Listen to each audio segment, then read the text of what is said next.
صباح الخير والحب والأمل والتفاؤل. لو أول مرة تشوفوني أنا بسمة، ولو عجبتكم قناتي ما تنسوش تشتركوا في القناة وتفعلوا زر الجرس عشان يوصل لكم كل جديد. النهاردة هنعمل مع بعض روتين حماسي وتشجيعي جدا جدا جدا، بس وانتي بتتفرجي على الفيديو دلوقتي ما تنسيش تعملي لي لايك.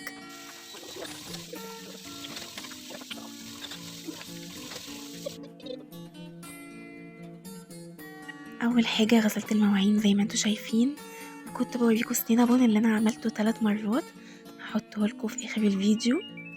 عايزة أقول لكم اللي أنا عملته مرة بعدها جوزي خليني عملته 3 مرات من طعمه الروعة، فعلا طعمه أكتر من رائع.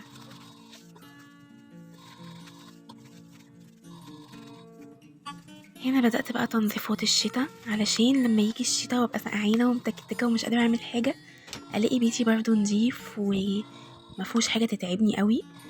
أنا كل يوم بعمل حاجة يعني صغيرة كده في المطبخ لحد ما أخلصه خالص، مش لازم أجيد نفسي قوي يعني وأعمل كله مرة واحدة، بس أعمل حبة حبة علشان ما يبقاش في حاجة كبيرة مرة واحدة تقابلني أو تواجهني. أنا عملت دواليب المطبخ نضفتها كويس جدا من جوه ومن بره، وكمان مسحتها معاكم كده قدام الكاميرا من بره كويس جدا.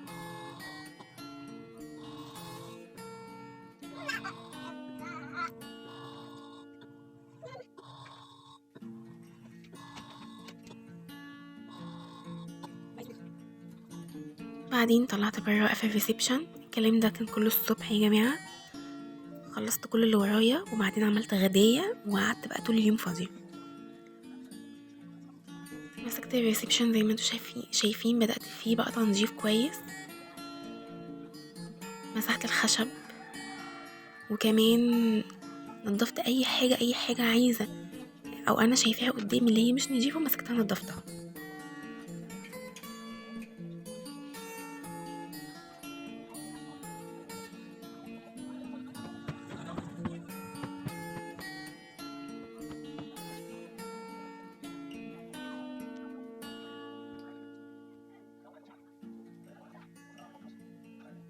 طبعا الكفر اللي انا حاطاه من فوق ده هو مش كفر، هو كان باقي من قماش الركنة، انا حطيته كده.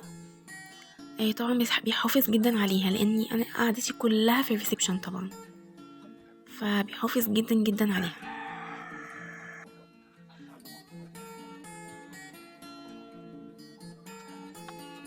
الجماعة بقى اللي عنده صالون شبه بتاعي كده او انتري او اي حاجة زي كده لازم يخلي باله كويس جدا ان في حاجات بتقع يعني ما بين الصالون وبعضه زي ما انتوا شايفين. اي حاجة بقى ممكن تكونوا بتاكلوا مثلا وانتوا قاعدين عليه، ممكن ورق، ممكن اي حاجة بتلاقوها ما بين الصالون وبعضه.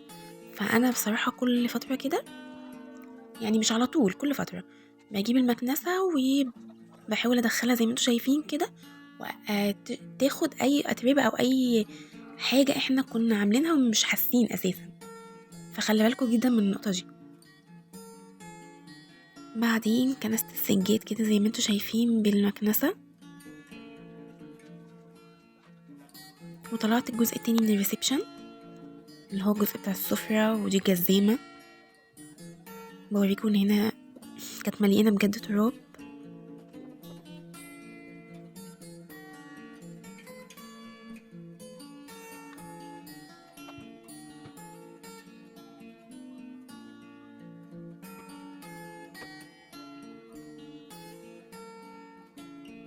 عايزة اقول لكم ان المنظف اللي انا مستخدماه ده اصلا مش بتاع ازاز، بس انا بحب قوي استخدمه في الازاز، يعني بجد بيخليه بيلمع كده، يعني بيخليه بجد مراية، يعني هي مراية وهو مراية فعلا، بيخلي اي حاجة ازاز مراية.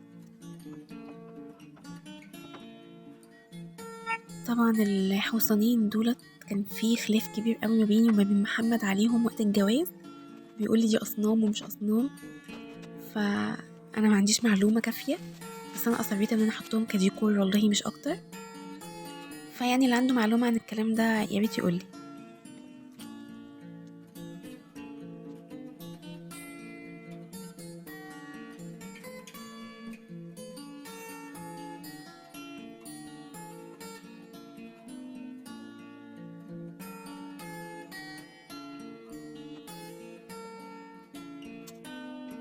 كمان عايزه اقول لكم ان المنتج اللي انا بمسح بيه ده انا جايباه من هايبر عادي.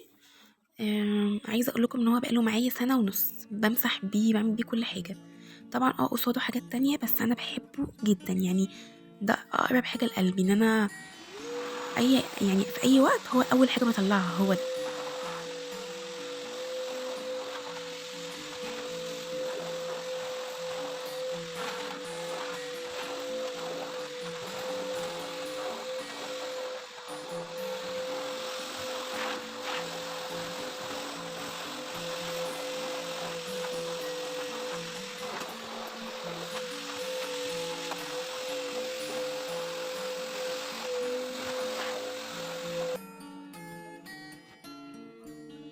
طبعا انا دلوقتي شلت السجاده اهوت، قلت همسح كويس تحتي. طبعا ده الجزء اللي بره من الريسبشن. طب انا ما عملتش ليه كده في الجزء اللي جوه؟ لاني اصلا الحاجات يعني الصالون ده انا مش هقدر اشيله لوحدي، فبعد ما محمد جه من بره انا خليته شالهولي ومسحته.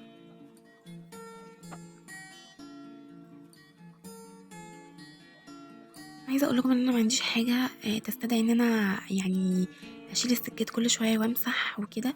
بس طبعا التراب لازم نتغلب عليه بان احنا حتى نلمع الدنيا، نمسح كل الخشب، علشان التراب مؤذي جدا على فكره. يعني لو سيبناه كده بيتجمع مثلا على الموبيليا وكده، فمش بيطلع بعد كده بسهوله. دي حاجه. انما السيراميك انا بمسحه مسحه كده بيبقى زي الفل.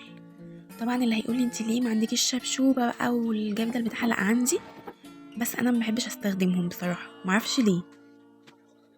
فانا بحب استخدم كده يعني الفوطه ديت مع المعطر مع ميه دافيه او ميه مغليه، بتخلي الارض بجد تحفه.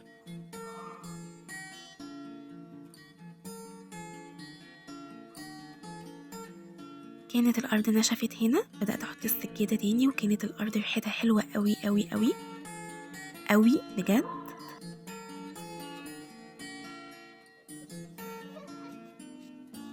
بعد ما فرشت كل السجاد بدات احط المعطر الجميل ده. المعطر ده تركي اهوت اسمه، لو تعرفوا تجيبوه من مصر جيبوه، حلو جدا.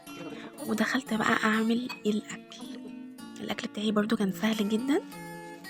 انا كنت عامله صينيه سردين صغننه كده، اللي هو انا ومحمد بس اللي هناكل منه يعني. فعلى قدنا انا بمسك السردين، يعني بغسله كويس جدا جدا جدا. الاول احنا كنا بنقشر السردين دوت يعني عند ماما، انا السردين ده بنقشره القشر بتاعه، لكن حماتي بقى علمتني ايه ان احنا منقشروش، فدي اسهل لي طبعا. حطيت على السردين بقى توم وكمون وملح وليمون، الحاجات بتاعت السمك العادية خالص حطيتها، وحبة زيت وقلبته كويس جدا، ورصيته في الصينية ودخلته الفرن. تمام. وعملت جنبه شوية رز وسلطة، والحمد لله تحفة. وساعات كمان بعمل جنبه مسقعة وعيش، بيبقى برضه طعمه تحفة جدا. انا عايزاكي تقومي بقى تتشجعي كده وتخلصي كل اللي وراكي. ده روتين صباحي كده خفيف وتشجيعي وحماسي، وما عملناش حاجة تعبتنا. بالعكس، انت ممكن كل يوم تاخدي اوضه واحده بس تعمليها ما جنب الاكل، ويعني فاهميني اللي هو احنا يعني برضو نريح نفسنا، ان هو مش كله ورا بعضه.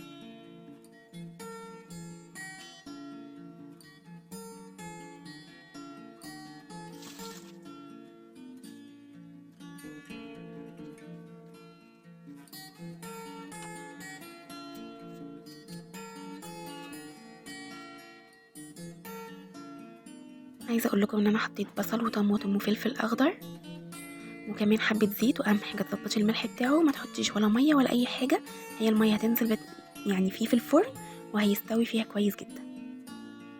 طعمه حلو جدا وشكله كمان حلو جدا، ممكن قوي تعملوه في عزومه. ما تنسوش لو عجبكم الفيديو ما تنسوش لايك وشير وسبسكرايب، واهم حاجه اللايك. باي باي.